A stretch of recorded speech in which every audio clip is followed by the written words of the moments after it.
We got a very exciting show today on Trending in the AM. Coach Gabriel Martinez, football coach, VP of football operations for Pro Level Sports Agency, and general great guy that knows football and coaching inside and out, is going to join us at 8:30 a.m., 15 minutes into the start of this show. A topic was brought up at the end of the show yesterday about Nick Sirianni, one more year in the league, more confidence in himself. So we're going to talk about the coaching process and Nick Sirianni a little bit more today. Find out what we really think is this year going to be something bigger and better for Coach Nick Sirianni of the Philadelphia Eagles. Trending in the AM right here on Philadelphia Sports Network. It starts in 30 seconds. Fourth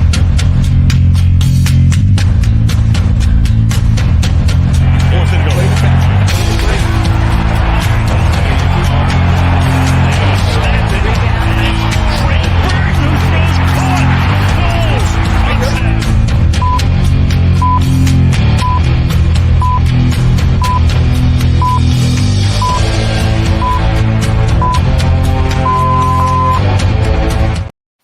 And a very good morning, everybody, and welcome to Trending in the AM right here on Philadelphia Sports Network. We're live, Facebook, YouTube, X, because it's called X now.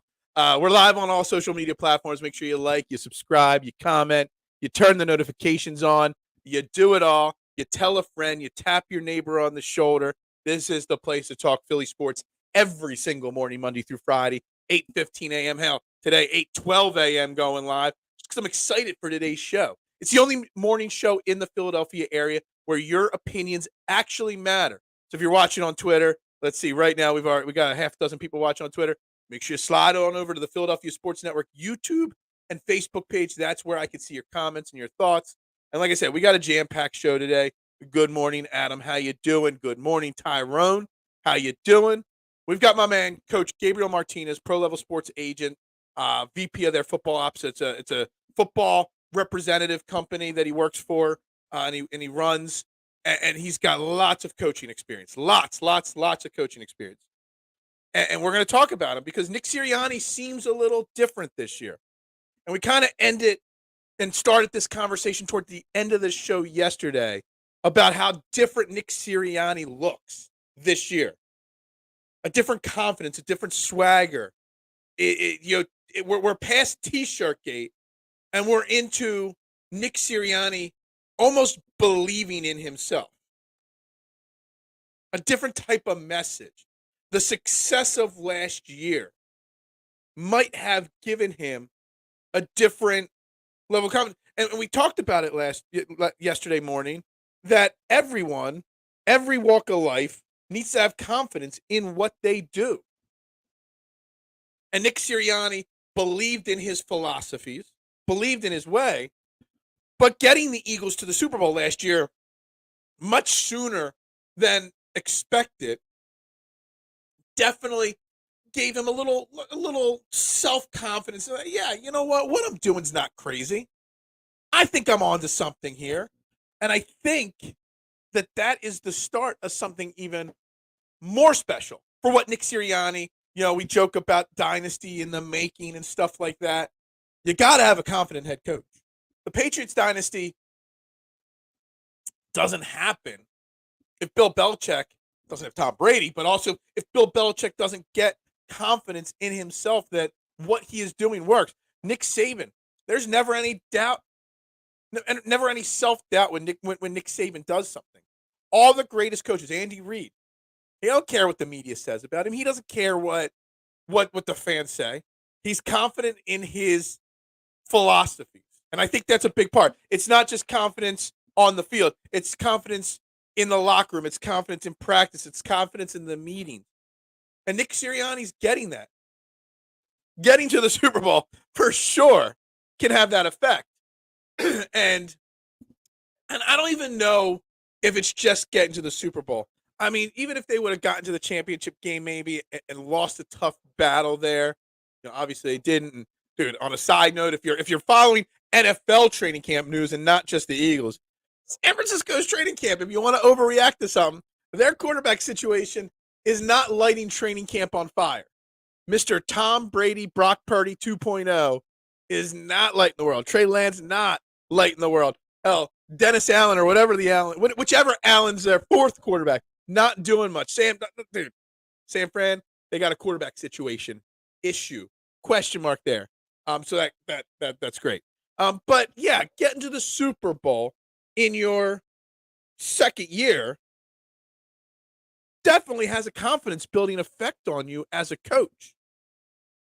And you see it right from the get-go with the first practices, using the bullhorn, calling out every single mistake that's made. Him having the ability to, really drive home mistakes will not be tolerated. Offsides, false starts, holding penalties, every little nook and cranny needs to be perfected. And that's why we haven't seen the pads put on yet, because he's working hard right now to get the players in the right positions, get them into a spot where they're doing the right things at the right times. And then the pads will come. But he knows his system. We questioned it last year. At least I did on this show.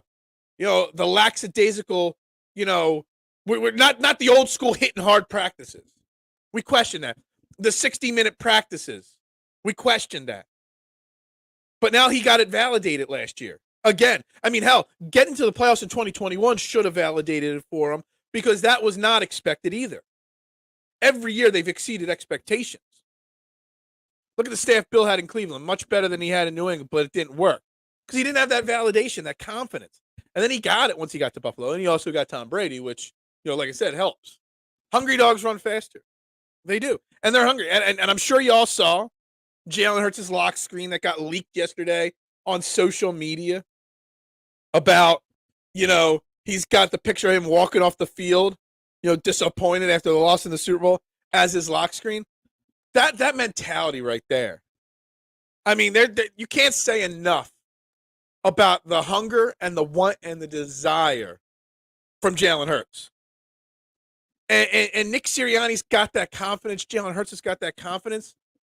But they both know the job is not complete yet. And they're working their tails off in camp right now to make sure every fine detail is perfected. And maybe a young coach like Nick Sirianni, his first camp in 2021, a little scared to call out Brandon Graham for a false start, or might be or an offsides, or might be a little nervous to say, yo, Jason Kelce, you can't have that false start there. That's unacceptable. Clean that up.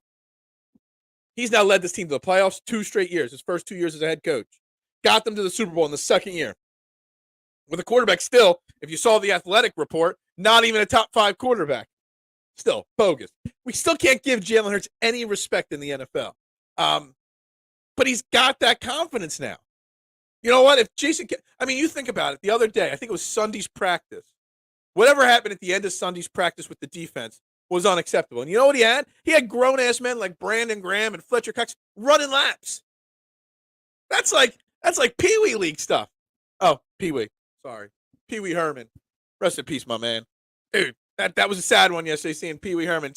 A lot of the people watching this show, their childhood, if you didn't grow up watching Pee Wee Herman on Saturday mornings or Sunday mornings or whenever it was on, man, I don't know what to tell you. You lived a deprived childhood. Made millions of kids laugh for decades. Took an idea and ran with it. So rest in peace to Pee Wee Herman there. Paul Rubens, yeah, great career, entertaining millions. That was really sad to hear. But, he's literally, if you would think about this, how many teams, when their coach, grown-ass men, their coach says, yo, you're running laps. You had a bad practice. We just practiced in the heat for an hour and a half. You're all running. Because this is not going to be acceptable.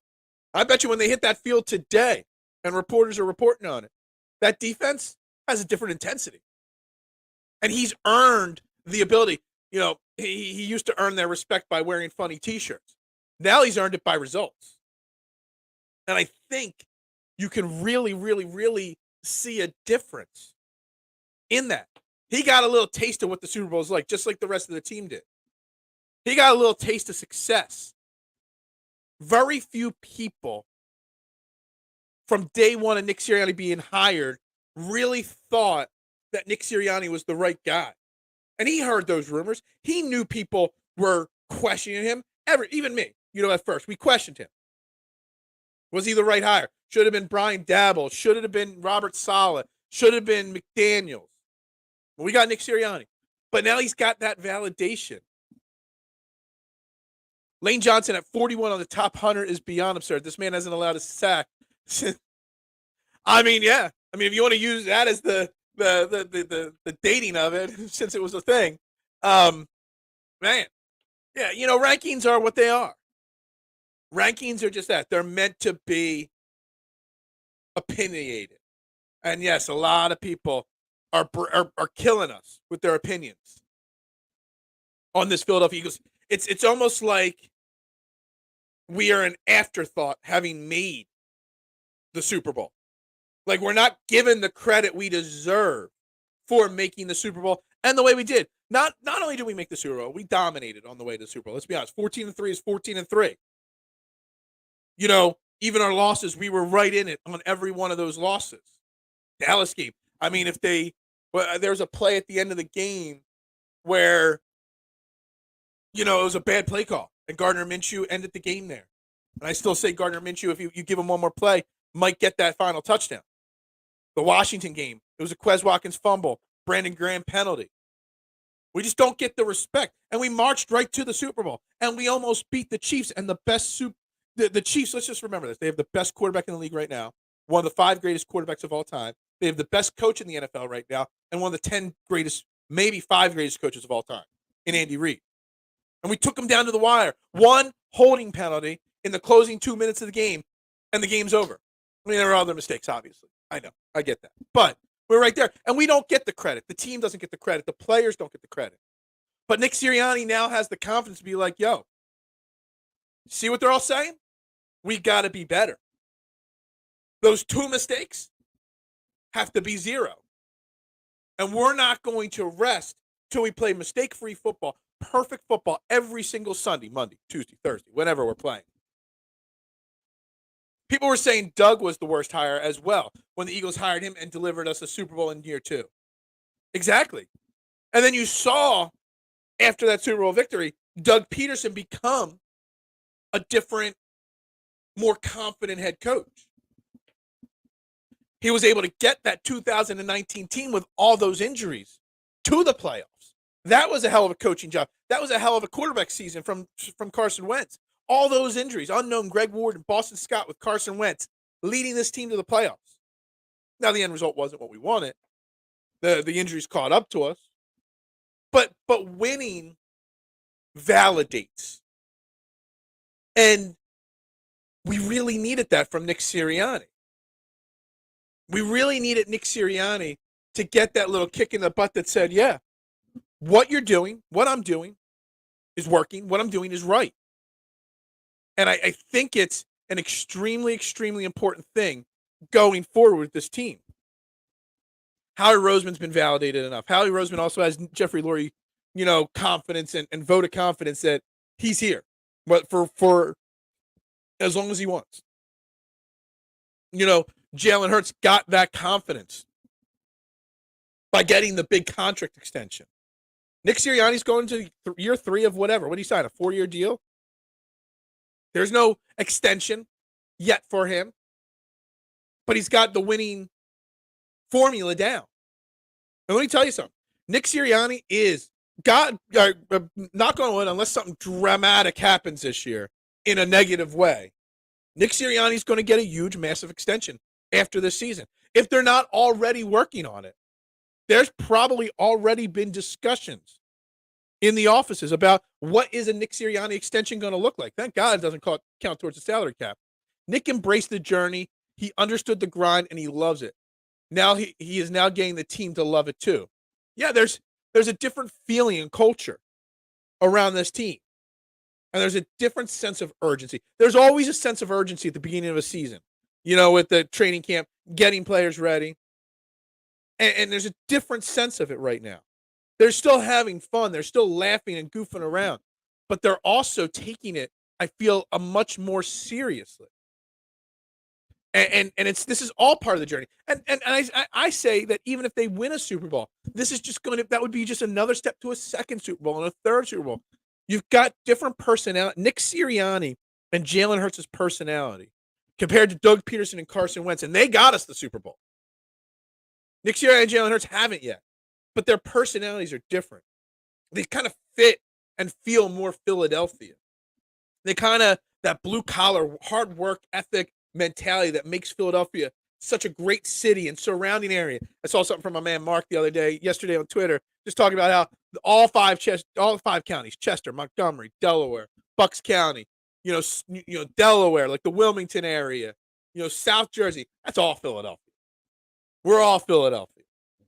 And we blue-collar, hard-working people. And Jalen Hurts and Nick Sirianni kind of live that lifestyle and beliefs a little bit more.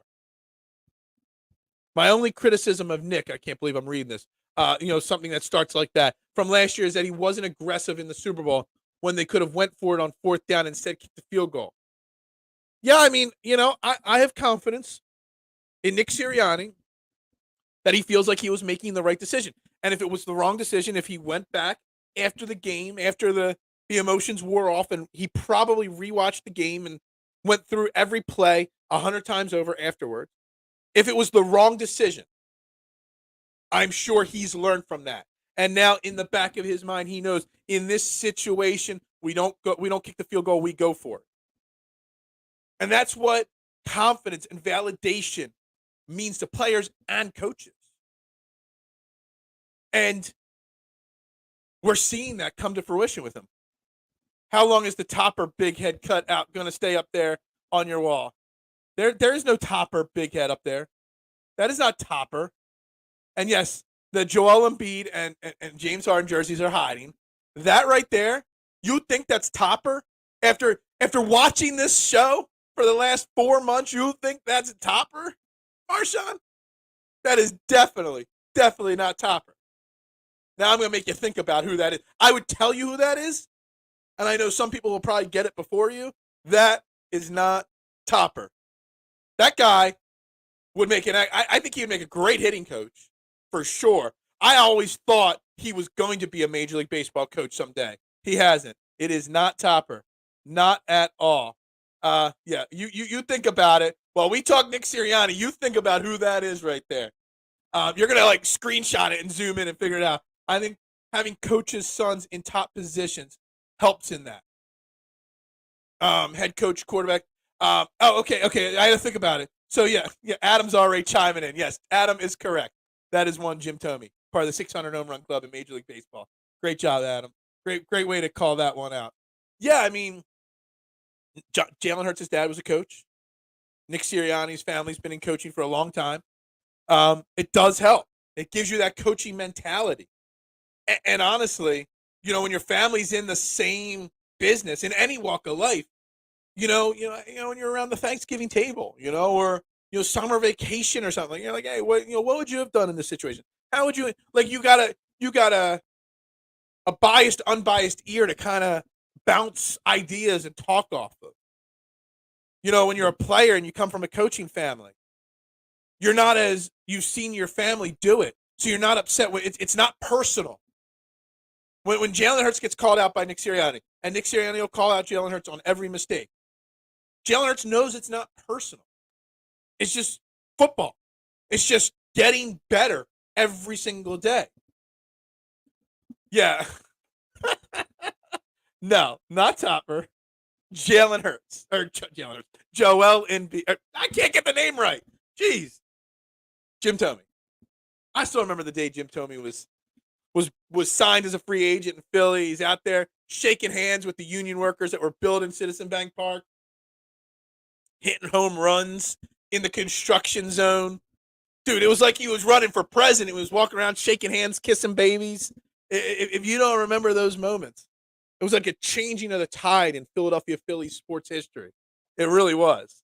It was something special there. All right, so Gabe Martinez is going to be joining us in a few minutes. We got 18 people watching. Make sure you hit that like button on Facebook and YouTube. We got 11 likes on YouTube, 2 on Facebook. Likes equal views. Likes help the algorithm. We're talking coaching. We're talking Nick Sirianni and his new level of confidence. And I think both things are extremely, extremely important. Okay, just getting a little update from my guy. He's got about 2 or 3 minutes, then he'll be joining us.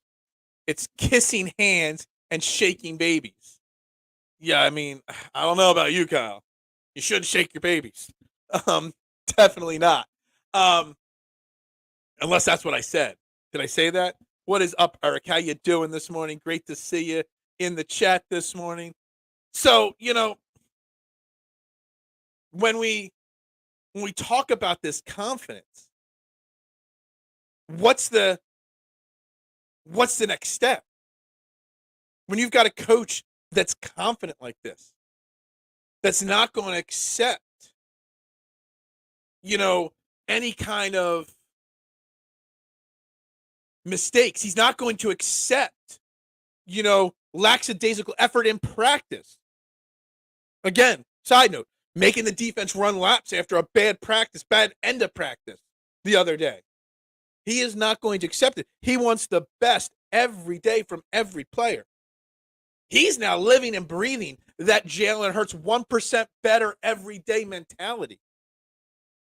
Jalen Hurts, we always talk about Jalen Hurts is like the Mamba mentality of football, at least in Philadelphia. He carries that. Well, that's resonated over to Nick Sirianni. And the success has gotten them to the point where the confidence is there. Yeah, we mentioned that. I mentioned that at the opening of the show. I mean, that's just, it's like, we joke about my haters and all, but I've had plenty of people tell me I was nothing or going to be nothing. It's like that little moment, you put it there. And you just read that every day. Jalen Hurts, he looks at that moment. And that just gets him motivated. And if that's what it takes every day, every time he opens up his phone, he sees that just keeps him focused and determined. Happy birthday to Eric's daughter, Enya. Happy birthday. Oh, man, I couldn't imagine having a 16-year-old. My sister's got 2 girls. They're 10 and 8. Man, I can't imagine what my nieces are going to be like when they're 16. You are in for a roller coaster of a year there, Eric. Roller coaster of a year. So happy birthday to Enya. And you're still here watching the show. It's your daughter's birthday. And you're here watching the show. I love it. The dedication to trending in the AM. That is right. Happy birthday to Enya. I find it so encouraging and so. Oh, well, hold on. We're gonna stop that conversation again. Yes, thank you. Everybody wish Eric's daughter a happy birthday. All right, so our special guest is joining us. He's a football coach. He's also the vice president of football operations for pro-level sports agents, NXT level agents. My man, Coach Gabriel Martinez. Good morning, Coach. How you doing? Hey, good morning, Phil. Sorry about the tardiness, man. How are you doing? I'm doing fantastic. No problem. I got you for a little bit. It's been a minute. The last time I talked to you on a show, you're getting ready to go over to Europe to coach football. What was it? How do you say it? The Ostrava Steelers, Yeah. How was that experience coaching over in Europe? Because I haven't had a chance to ask you about that yet. Man, it was fantastic. I had a chance to go through like a half dozen countries while I was there. Experience a whole different part of the world, man. And the football was great. I mean, the guys, they knew my playbook virtually before I even stepped foot off the plane, so I didn't have to do a whole lot of teaching. Mm-hmm. We had a good season. I made it to the playoffs. Man, it's just it was a whirlwind of stuff, but it was great, man. I loved it. All right, so you go over there and you start coaching a team for the first time, and you had success. So we're talking to Eagles today. Nick Sirianni, he's going into his 3rd year, and I had messaged you before about the message he needs to send, to his team, coming off a loss in the Super Bowl, and you gave me some great quotes on it, and we're actually seeing a different coach now. And the topic ending yesterday, starting today, is what does having that success early on do to a coach's due to the confidence of a coach, you having success your first year coaching a team, Nick Sirianni, getting a team that wasn't expected to go to the Super Bowl, does that validate you as a coach? Like mentally, does that make you think, all right, what I'm doing is working and I'm right to think this way?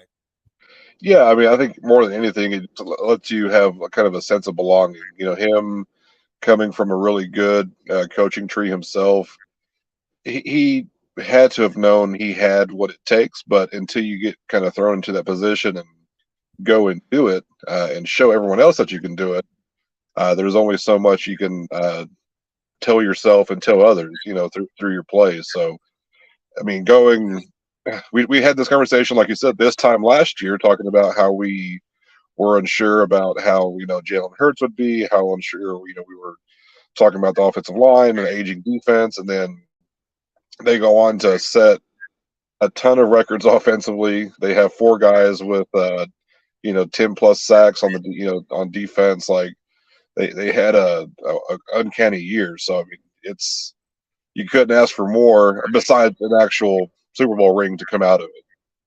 So, but okay, so then I want to bring up a counterpoint to everything we're talking about today. And obviously, Nick Sirianni is coming out with a different intensity. He used to be the rah rah, laughing, wearing players' faces on his shirts every day. Right. A goofy coach, but a more laid back coach. This year, all of a sudden, he's got the bullhorn out. He's making the defense run laps after practice. He's bringing the intensity level up, another notch this year. As a player that's used to the coach being one way, do you look at this coach and be like, oh, he really means business now? Or do you look at him like, this is not who I was playing for. This is not who I signed up to play for. Does that create any, negative effect changing your coaching style so abruptly like that? I don't think so. I mean, as a whole, there shouldn't be anything like that.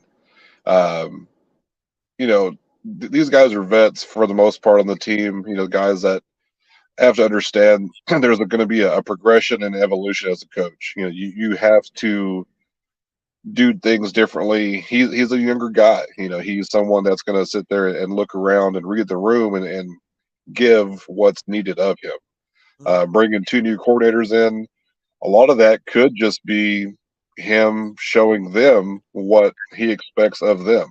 And then once they kind of take reins and get comfortable and settle in, then he could probably, dial back a little bit. But you have to go that far and then go backwards because you can't start too far back and then try to go forward because then it doesn't work that way.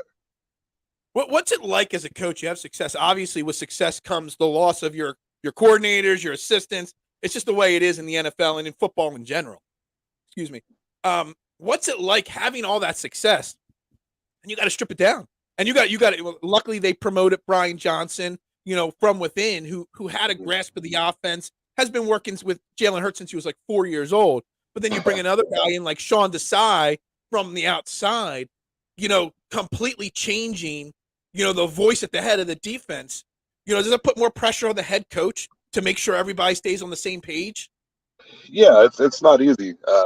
It's something that you really just have to kind of take with it, with the territory. I mean, it's a good problem to have because I mean it means that you had success the prior year. I mean, your guys that you had under you are going on to be successful in their own right in higher positions, and you want that for them.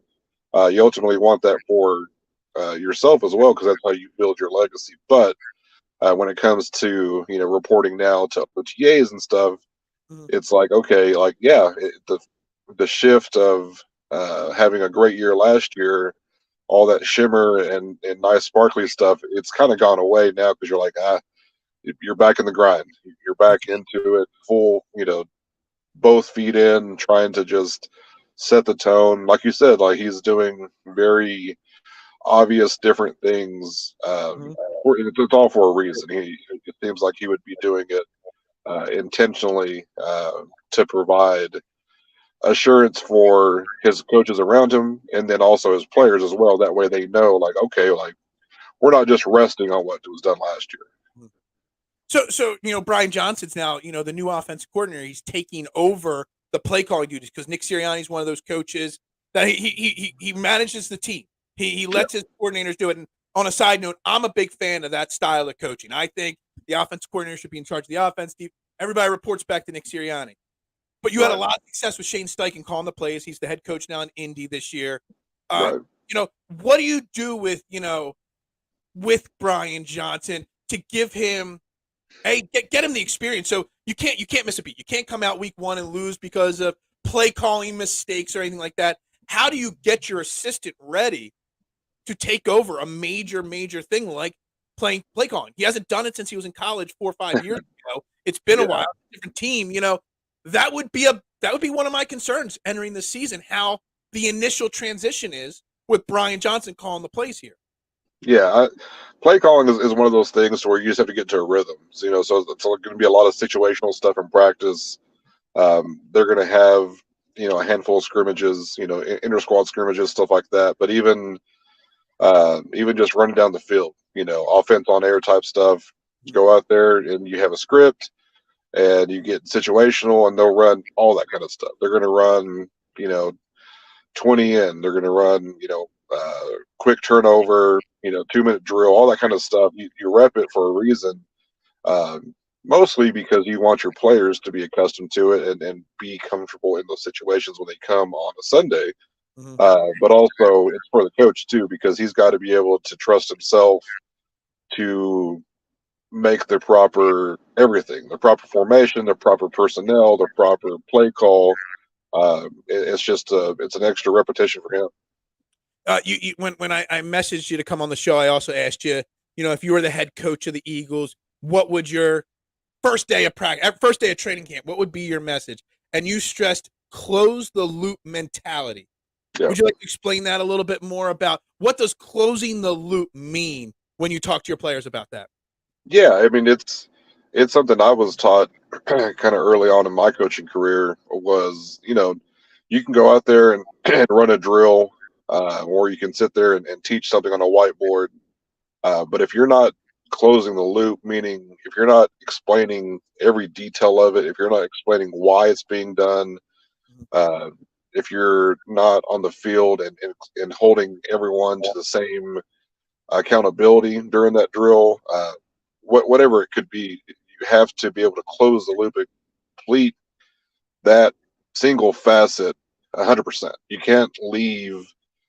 So you can't be like, that one guy didn't quite grasp it, but we're moving on.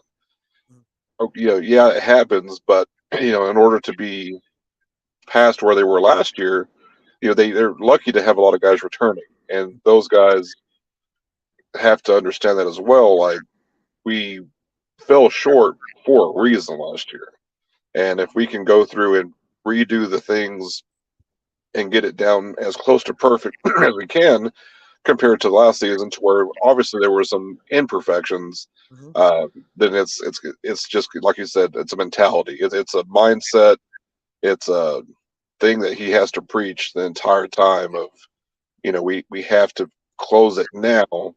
That way, those close games, those tight, whatever, the way the ball bounces in your favor and capitalizing on that kind of stuff, it makes that much more of a difference. I remember the last time we spoke, you actually had said you're a pretty big fan of Jalen Hurts and, his personality. I mean, you're down there in Texas. He's a good old Texas boy too. And, you've been in the game of football for a very long time, not to age you or anything like that. A long time you've been involved with football. Have you ever seen a player come along with as many question marks as Jalen Hurts that just has the drive and mentality so much? I mean, you think about 2021 to 2022 and the jump Jalen Hurts has taken. I mean, I've racked my brain for 40 years worth of football knowledge, and I cannot find a player take that type of a jump. What does that say about just the personality and mentality of Jalen Hurts? Yeah, I mean, it speaks a lot to it. We got to see him, play here live. I live in Lubbock, so Tech, having him come through, seeing some of the shootouts that he had when he was at Oklahoma, it's just, you could tell he was everyone knew he was a baller. He got drafted high because he was a baller. Everyone knew he could play the position, but there's always that question of, due to your size, due to lack of this, due to lack of that, can he be an elite quarterback in the NFL? And be honest with you, a lot of those same questions from a lot of people are still there for this year, because they want to be like, well, he did it, but they're going to give credit to Sirianni. They're going to give him credit for, all the offensive yards and touchdowns and first downs and all the records that they broke, for a Eagle record. They're going to give that credit to him, and I guess, I mean, rightfully so. I mean, he had a hand to play in it. But Jalen, he's got potential to just keep doing what he's doing and prove. And he doesn't have to do anything special. He doesn't have to go out and conquer the world. He just has to be himself. Mm-hmm. And if he can be himself, especially with the pieces that he has around him, I mean, all it takes is that one Super Bowl ring, and people start putting in a different light. It's funny. So yesterday it came out, somebody must have shared a picture of somebody else sharing a picture. Jalen Hurts' lock screen on his phone is a picture of him walking off the field in disappointment and in the Super Bowl. And I've had Dale Carlson, one of the coaches from Pro Level Agencies, on here a few times. And last time I had him on, I asked him this question, so I'm going to ask it to you too. Do you think Jalen Hurts might reinvent a little bit how quarterbacks are evaluated in the draft process? Because he had all those weaknesses. But he also, from day one, showed the leadership, the intangibles, the drive, the work. And I almost feel like if you're an average quarterback, but you have elite intangibles, you can succeed. And I kind of feel like maybe he can change that mentality of GMs. And I don't want the guy that can throw the best back shoulder throw 40 yards down the field. I want the guy that can command a huddle. Do you think that should be evaluated higher than it is currently? And maybe Jalen Hurts' success might help change that a little bit? Yeah, I mean, absolutely. The only problem is it's hard to evaluate that. It's super. How could you evaluate that like a little bit more? It's hard to measure because there is no scientific data that you can pull to measure it. But if you go through and you see the way they command a huddle, if you see the way that they approach their day to day in college and stuff like that, and compare it, and then the draft interview process is crazy. They drill these guys for hours on end, and that's what they're looking for. They're trying to pull that out of them to see what's what. And to be fair, that works specifically for him. He has those intangibles, and it complements his skill set perfectly. But if you have someone else that's a bit more of a stoic presence kind of guy, a silent leader, lead by example type, that doesn't have to have the same intangibles. It's having to come across that perfect combination of traits and all that stuff that's it's so hard, man. That's why every single year you have guys reaching in the draft, the top 15 picks, you get 4 quarterback taken, and realistically, maybe one of those guys hits, maybe 2. We were just making fun of San Francisco, the 49ers, with their Trey Lance situation before you joined the show. It's like, that guy should never have been taken 3rd overall, and given the reins to a team immediately. You know what I mean? Even a great team like San Francisco, some of these kids aren't ready. And they get pushed, most of the time, you got Houston Texans, the Colts, the Panthers, they all got young starting, rookie quarterbacks that, in my opinion, probably none of them are ready to start in the NFL. And they're going to bad teams that don't have the culture in place, the stars around them in place. And a lot of these are getting set up for failure there. Yeah. And it's kind of the nature of the beast, right? Like you try to bring a guy like that in because you spend that 3rd round draft pick on him, and you got to play him. You don't always have the luxury of being a Mahomes, getting picked at 10 and having to be able to sit behind Alex Smith for a year. It doesn't always work out. Right. Being thrown into the fire because like you said, the Texans. The Stroud versus Mills. What are you really losing? You're getting this guy to throw into the fire. You just hope they swim rather than sink.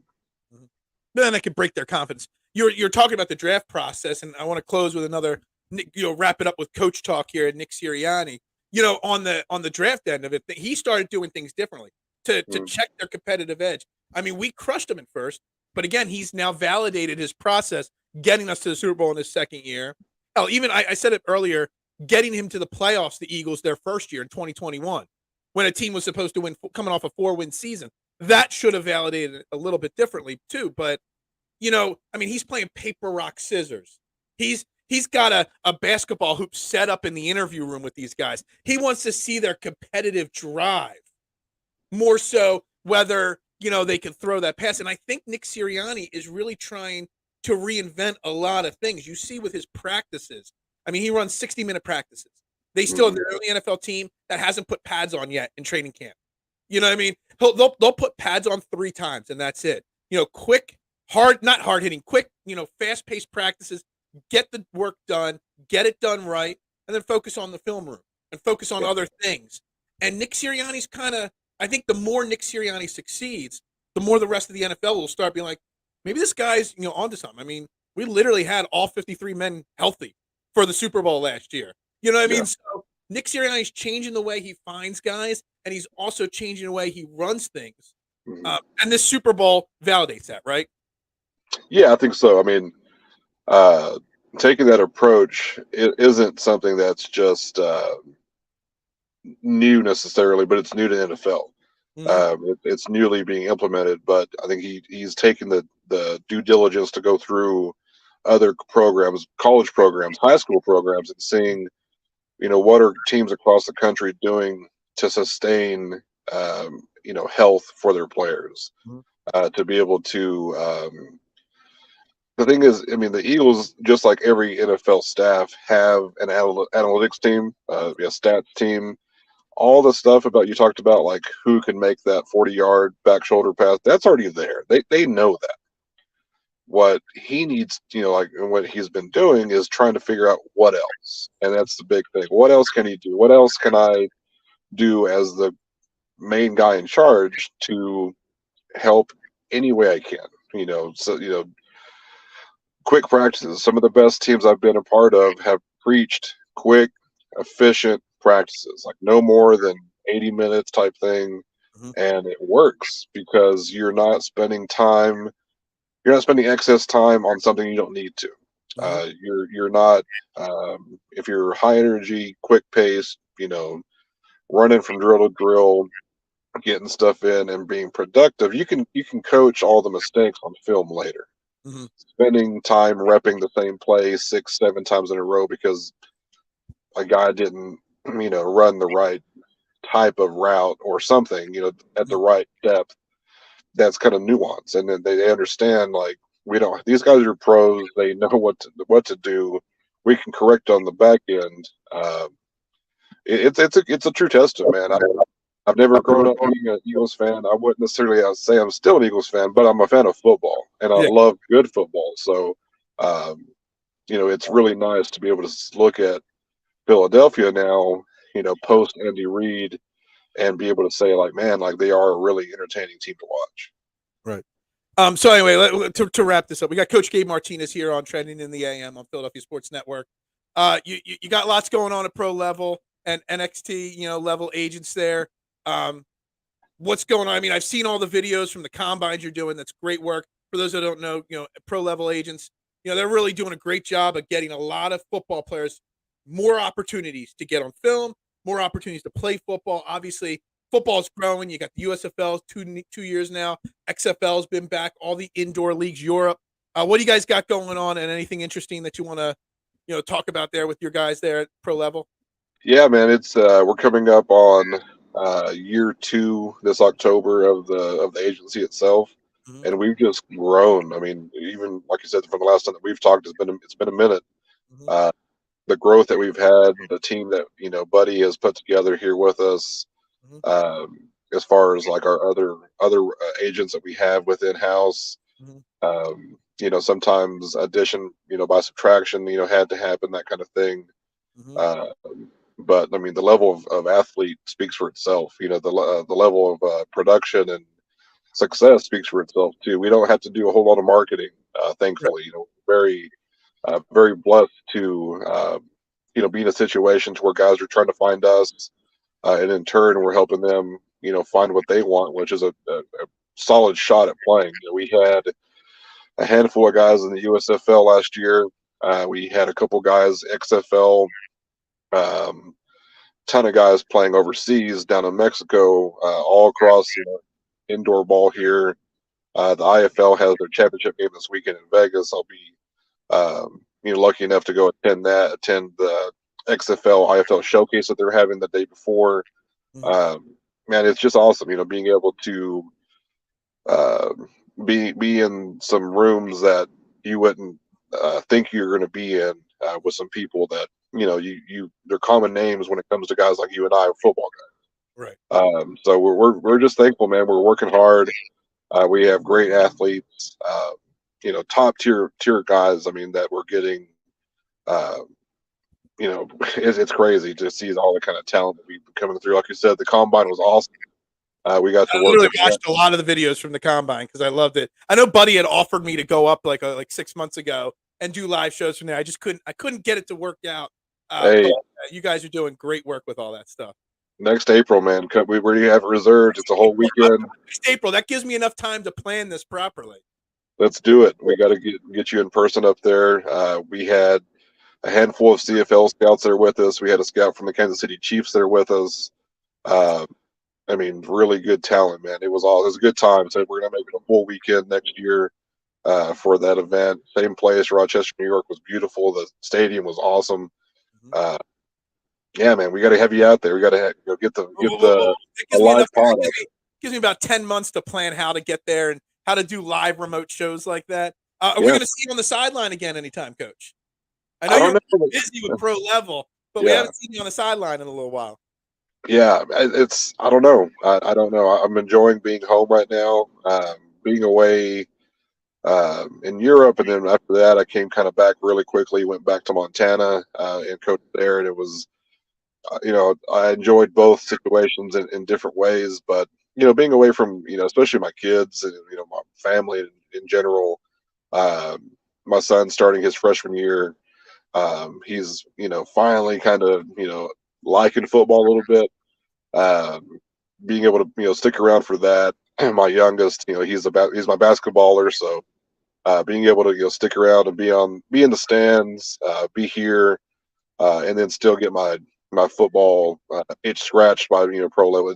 It's awesome, man. I mean, I have my CFL PA certification test sitting in front of me here. I've been working on that. So I'm not one to be stagnant, and I've had some conversations this off season so far about coaching stuff, but for right now, man, I'm very happy with what I'm doing. You're doing great work, and I greatly appreciate your time this morning.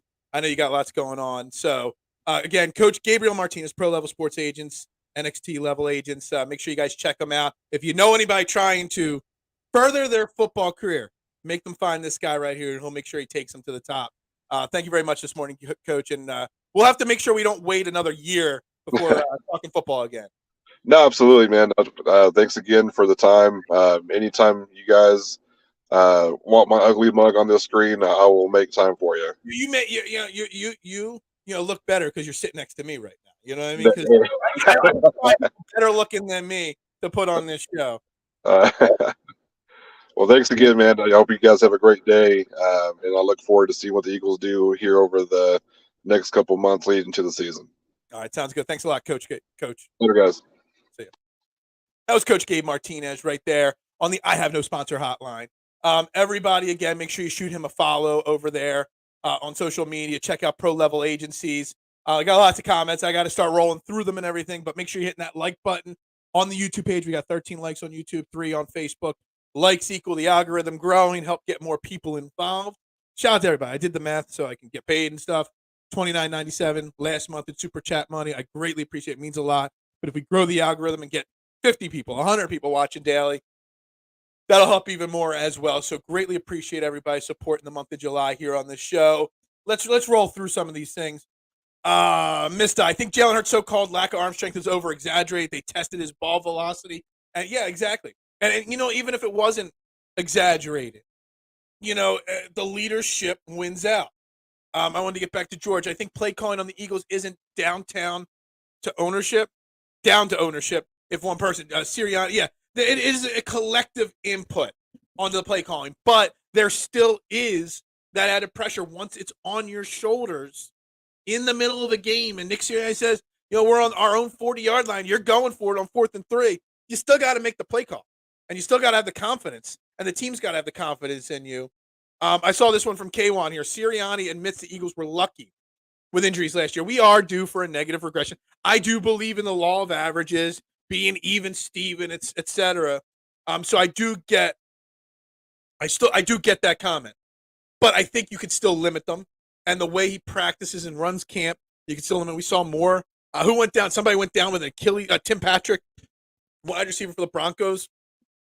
Seems like he blew his Achilles out yesterday. It's going to be 2 full years that kid misses in football. Plus, it's a shame.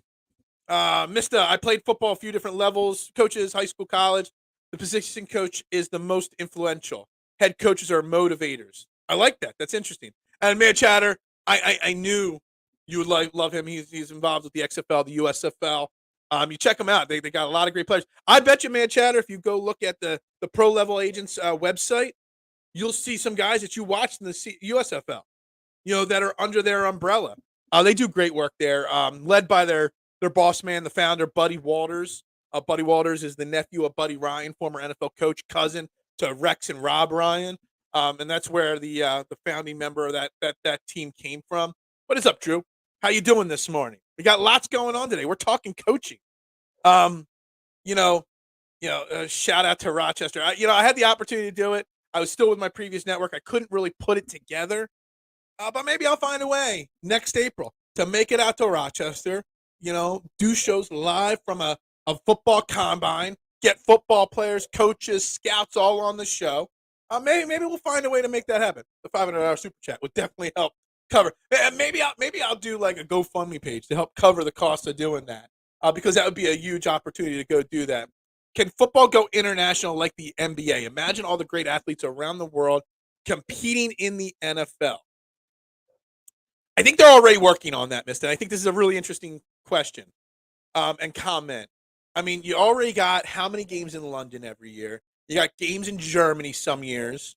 You got games in Mexico now most years. You got all these different leagues popping up. And I've talked to Coach Gabe off the air before because he coached in the Ostrava Steelers. I forget where Ostrava is. Somewhere in Middle Europe.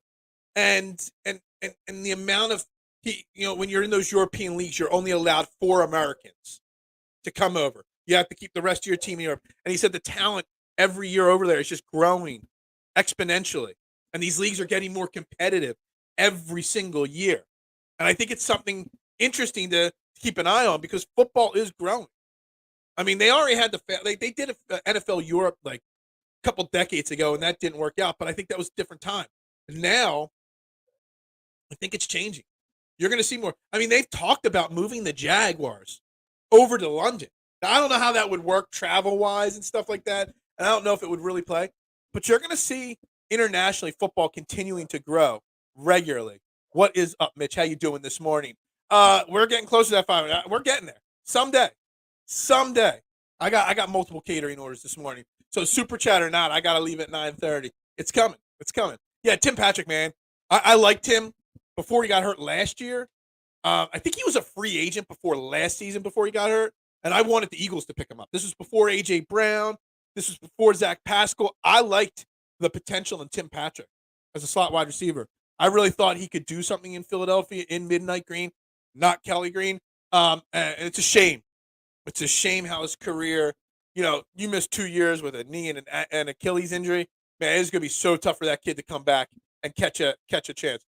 Yeah, check him out, man. Pro Level Sports Agents. I think it's prolevelaagents.com. Coach Dale Carlson is a client of theirs. I had him on a show, a couple weeks ago. They help him find coaching gigs across the country. So, they do some great work. I used to do a series called A Football Journey. I used to go back and, look up old trending in the AMs on DSM Media, my old network.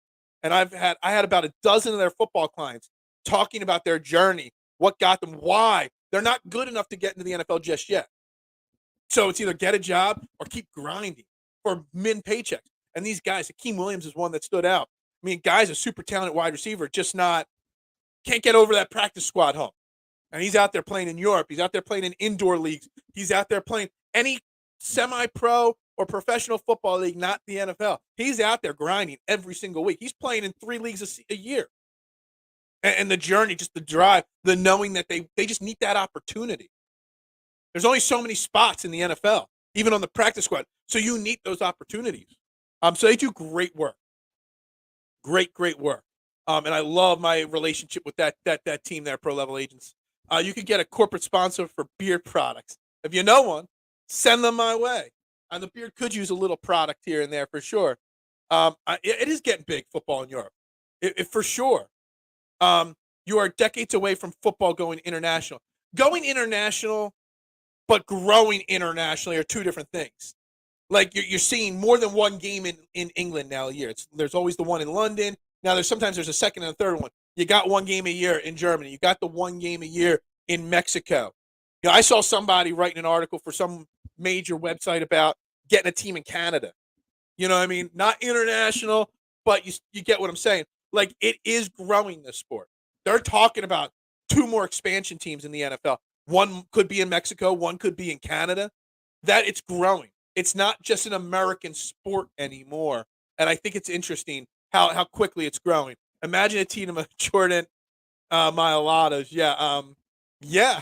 I don't know how you would do a team in Australia, but you know, stuff like that. The success of Jordan Mailata really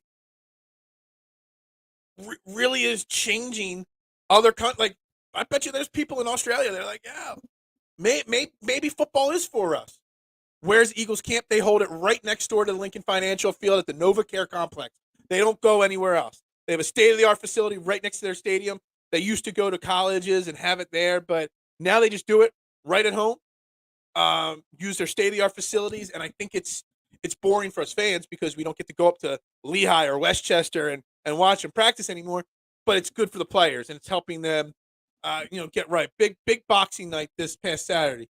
Did you get a lot of orders? I didn't even know it was boxing. I had some guy come in at 11:30 on Saturday. He's like, "Yo, I need a menu and I need all your specials." I'm like, "Oh yeah, here you go. What would you like?" He's like, "Oh, I don't need anything yet, but I got to get food for the big fight tonight." I'm like, I didn't even know there was a big fight.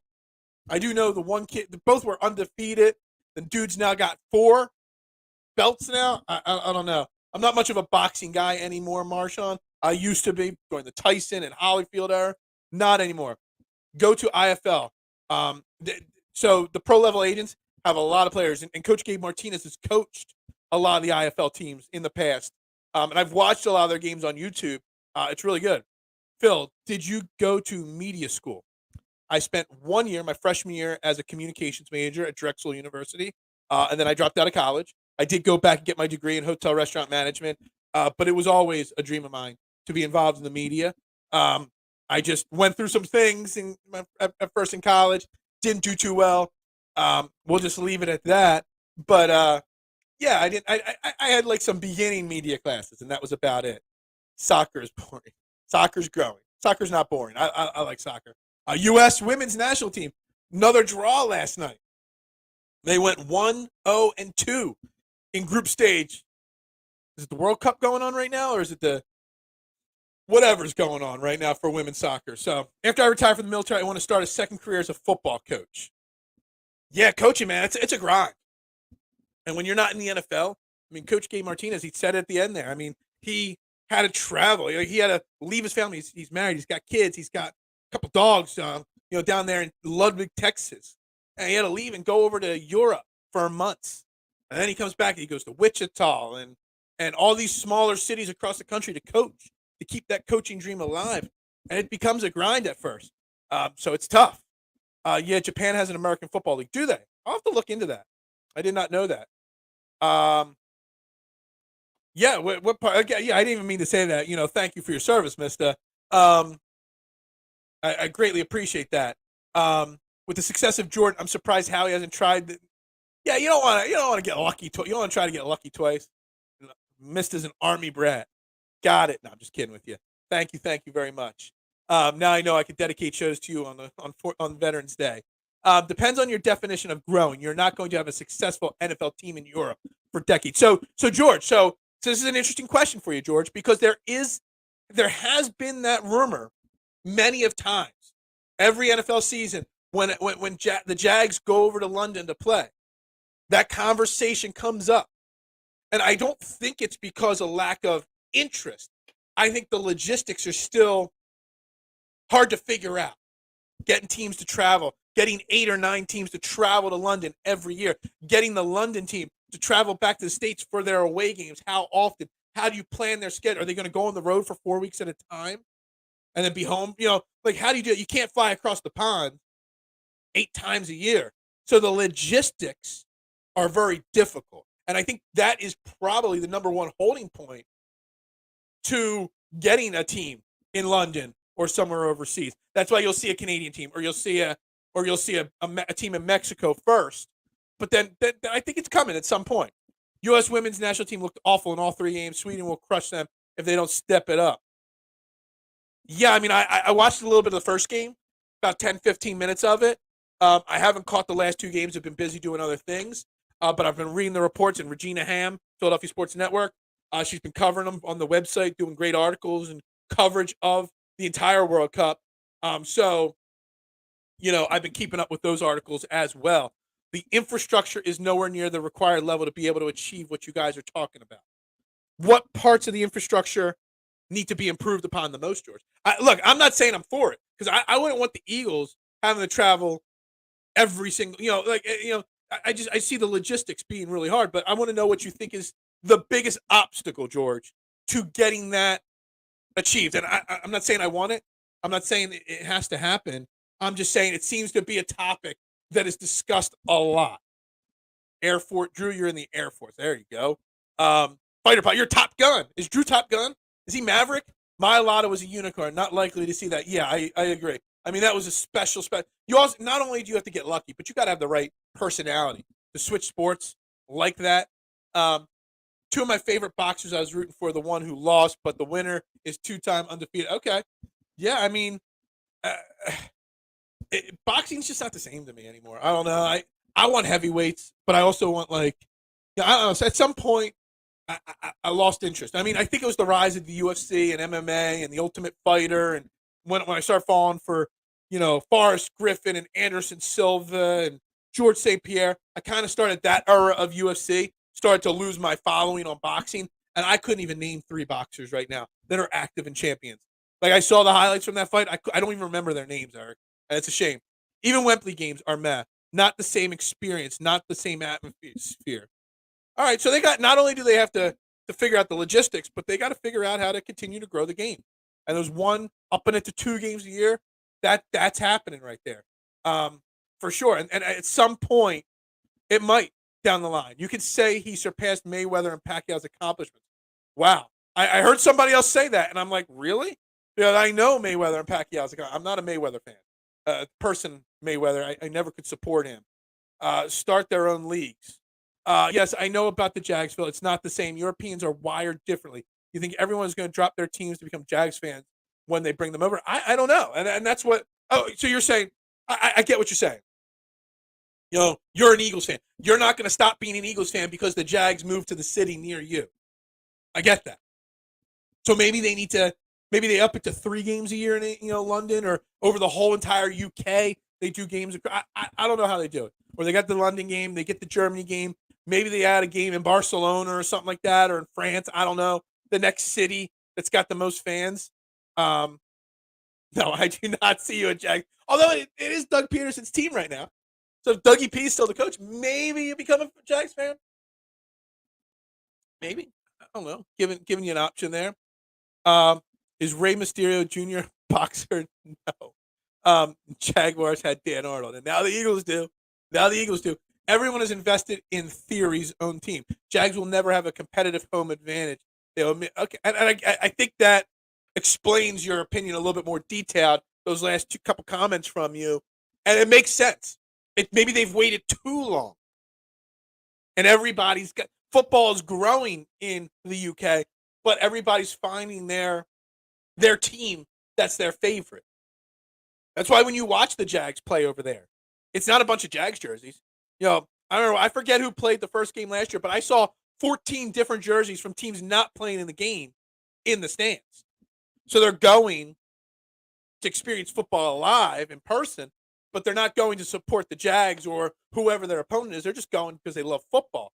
And it's their one opportunity a year to see a live game. I think you really, your last few comments really solidified that for me there, or made me understand it better. Does Derek Barnett make the roster? That's a completely off topic, but I love it, K1. I think he does make the roster.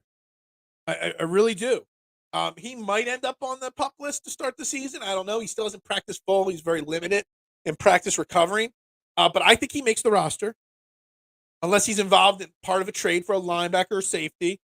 They just renegotiated his contract. He took a pay cut to free up more cap space. I think he makes the roster. And I think there is a role for him, 5 to 10 plays a game, just blitzing the quarterback. 3rd and long, Derek Barnett goes out there and just runs at the quarterback. There's a role for him on this team, in my opinion, and I think he gets an underrated. He gets a bad rap, and he's extremely underrated. He's a talented football player. He's made a lot of boneheaded mistakes in his career, but some of those penalties are reputation penalties, and I really firmly believe that. So I think he makes the team. Army brat means your parents are in the middle. Yeah, I know. It was the first word that came to my mind. I'm sorry. PGW. Why do I know what PGW means? I don't even know what. I'm trying to remember. Hold on. Uncle Google. PGW. What was PGW? The Gasworks. That's right. Philadelphia Gasworks. That's right. Sorry, I was just kidding with the brat thing. It was just a joke. There are a group of guys that do a lion show from the UK. Yeah, I think I've actually chatted with them before.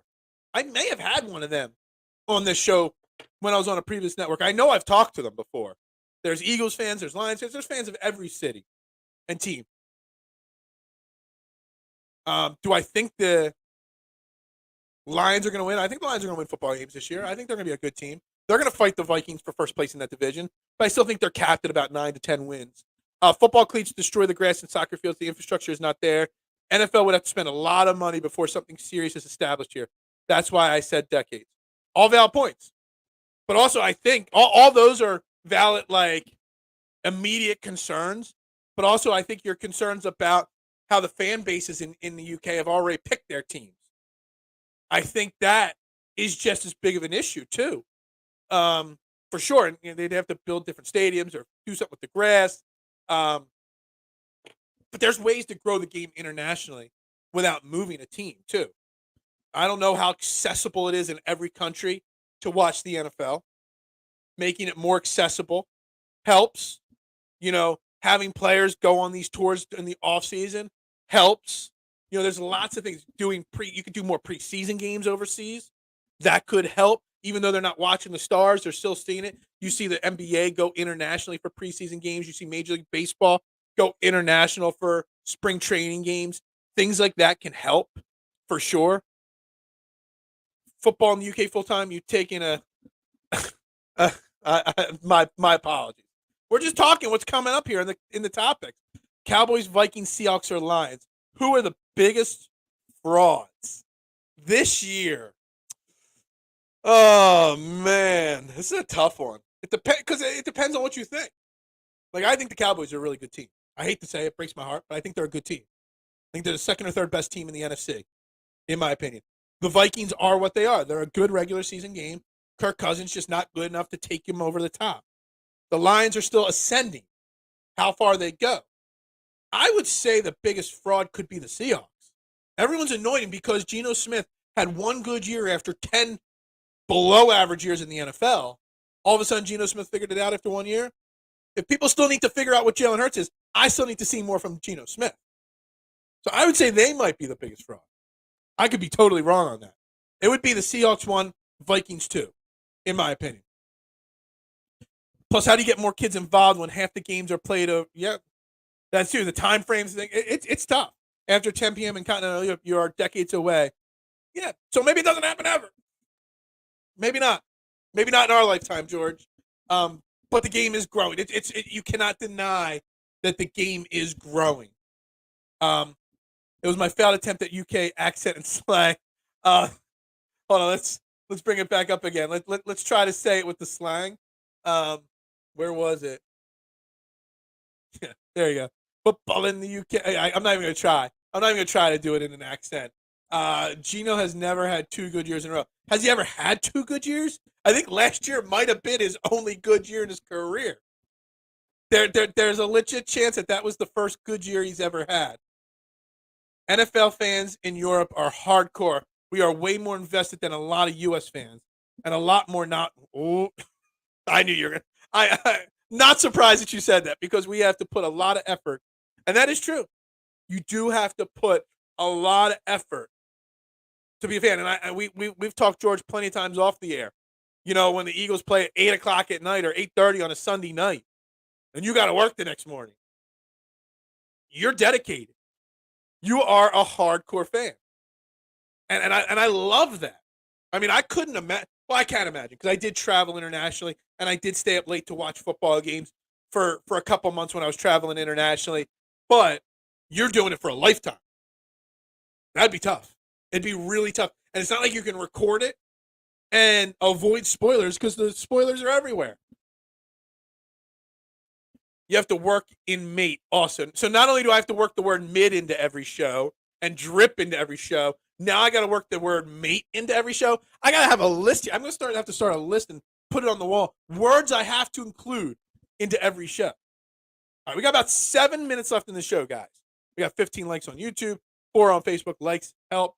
No super chat. Got to get to work today, guys. But so we're going to start a slow wrap-up process here.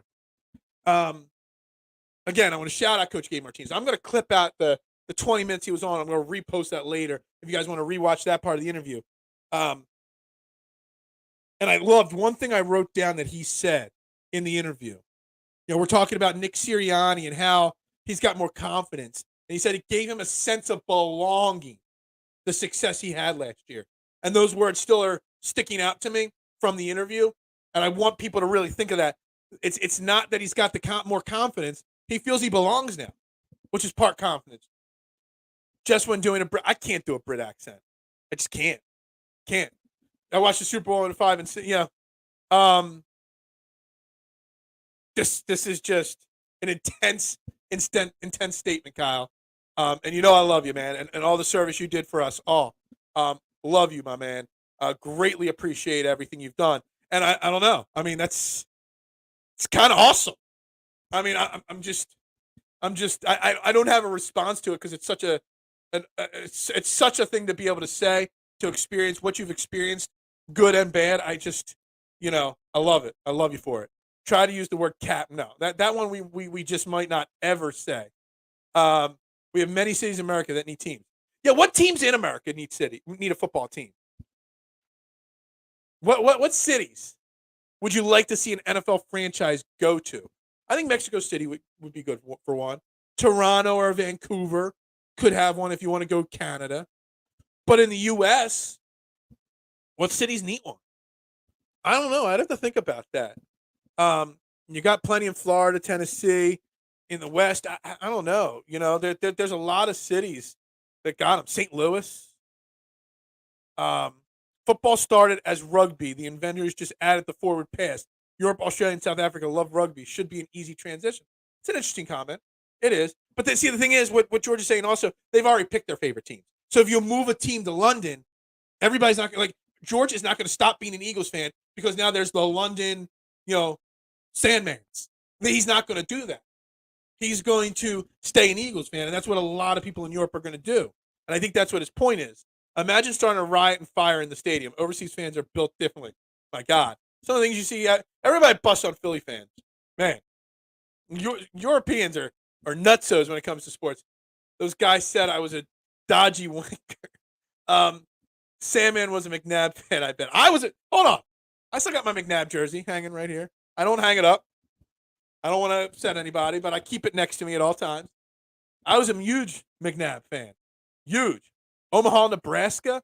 Yes, maybe Nebraska, somewhere in Oklahoma. Oh, there you go. Oklahoma City. We don't need another team in Texas to hate. Austin, Texas. We got Omaha. I said St. Louis. St. Louis, yeah. So they lost the Rams when they went to L.A. Omaha has a larger population than Buffalo. Santiago. So San Diego could use a new team. Yes, for sure. St. Louis, again. Send Washington to Alaska. Yeah, you ain't going to get a team in Alaska. keep things the way they are. 32 teams, 2 conferences, 8 divisions. Bring a home teams over every season. It works. Don't want any teams here. It's not broken. Don't fix it. Yeah, the don't fix what's not broken thing. I get it. But the NFL's making so much money. You got to look at it from their perspective. Adding more teams equals more money. You think there's a quarterback problem now in the NFL where there's only like 10 really decent quarterbacks? Just imagine if you add two more teams. Just think about the level of quarterback and play overall keep dropping. You're going to need a real good GM to evaluate talent then. Buffalo losing people like crazy. I fear for a Buffalo versus Philly Super Bowl. Does America have enough police protection? Is there enough grease for the poles and enough tables? If there's a Buffalo versus Philly Super Bowl, if Philly beats Buffalo in the Super Bowl, I get to put the man chatter through a table. If Buffalo beats Philly in the Super Bowl, the man chatter gets to put me through a table. Dudley style. I don't think that's the first time I've threatened to put somebody through a table. Mexico City is the best I can do internationally. Yeah, is even higher than Denver. Yeah, that is true. That is true for sure. All right, guys. Trending to the AM right here on Philadelphia Sports Network. Let's go. I think it's a bet. It's a bet. Lock it in. If that's the Super Bowl and the Eagles win, I'm going to put you through a table live on the air. We're going to find a way to record this live on the air. And if Buffalo beats Philly in the Super Bowl, live on the air, we'll find a way. You better gimmick the table if you know what that means, because I'm not taking a full brunt of a table blow. My back would never take it. You would have to gimmick that for sure. New Jersey, they already have 2 teams, the Giants and Jets. Yeah, I mean, let's just turn them into the New Jersey Giants and Jets and then give New York a real team. Let's have the Brooklyn whatever or the New York City whatever. Thank you, Adam. Thank you for tuning in. I had a blast today. I love Coach Gabe Martinez. He's always a great guest. I got to get him on more than once a year. There's only one real New York team. The Yankees? I don't know. I still want to go through a table. Yeah, I mean, what any wrestling fan has always wanted to be put through a table by the Dudleys. Come on. That's right. I don't get hyped, Kyle. I stay hyped. We didn't get the $1 Million Man in, but we got the Dudleys and Mojo Rawley in on the show today. Table on fire. No. I did not say anything about lighting the table on fire. We are not professional wrestlers here. $1 Million Man laughed before. No. I got to save that for special moments. Buffalo, the only New York team. Are they a real team? They suck. They got a terrible quarterback. No, I'm just kidding with you. Yeah, we got to wrap this up. Before I get put through a flaming table on this show, we got to wrap it up, guys. Shout out, as always, to Coach Gabe Martinez and Pro Level Sports Agents for coming on the show, talking some football, talking some coach talk. Tomorrow, Mr. Crockpot's join us. Deebs, Edge of Philly Sports, Party on Broad. We're going to talk football. This guy knows prospects and knows the college game better than most. So we're going to talk Nolan Smith. We're going to talk Jalen Carter, Sidney Brown, Kelly Ringo, all the youth on this Eagles team. We're going to keep talking Eagles. We'll see. No, that's Thursday. Tomorrow, we got Tommy Orm from Philadelphia Sports Network. We will touch on a little bit of if the Phillies make any deals at the trade deadline. Maybe. Come on. The Bills aren't New York is New York City. The rest of New York it just doesn't count. It's not the same. My mouse is dying here, guys. I got to get some new batteries. I want to get super kicked by HBK.